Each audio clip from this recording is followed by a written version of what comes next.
The South African government has sent condolences to the Indonesian government following the deaths of at least 384 people who died in an earthquake and tsunami. The 7.5 magnitude quake struck on Saturday morning, followed by the tsunami, which resulted in a series of waves in the city of Palu on Sulawesi Island. Indonesia sits on the Pacific Ring of Fire and is regularly hit by earthquakes. In August, a series of major quakes killed over 500 people in the tourist island of Lombok and destroyed dozens of villages along its northern coast. Thousands of houses, hospitals, shopping malls and hotels have collapsed, and a bridge on the main highway in Palu was washed away due to landslides. The Department of International Relations has called on South Africans to come forward if they have any relatives they cannot trace in Indonesia. Department spokesperson Divhuo Mabaya says, if there are any South Africans in that region that they cannot trace, they can call the 24-hour help center at 0123511000 and will assist to trace them. Hundreds had gathered for a festival on the beach of the city of Palu on Friday when waves up to 6 meters 18 feet high smashed ashore just on dusk, sweeping many to their death and destroying anything in their path.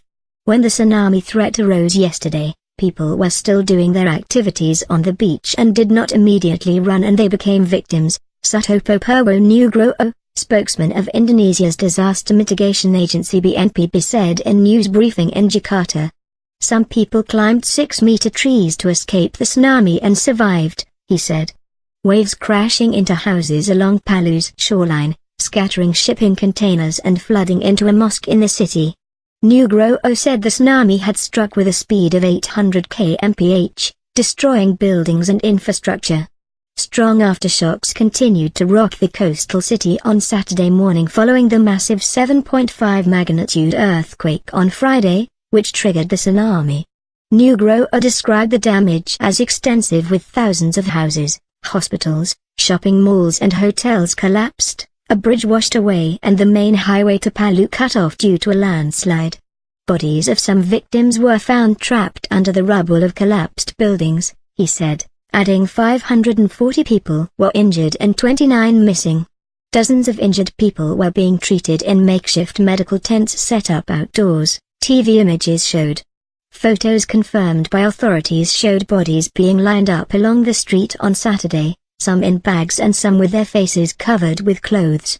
Indonesia's Meteorological and Geophysics Agency BMKG issued a tsunami warning after the quake but lifted it 34 minutes later.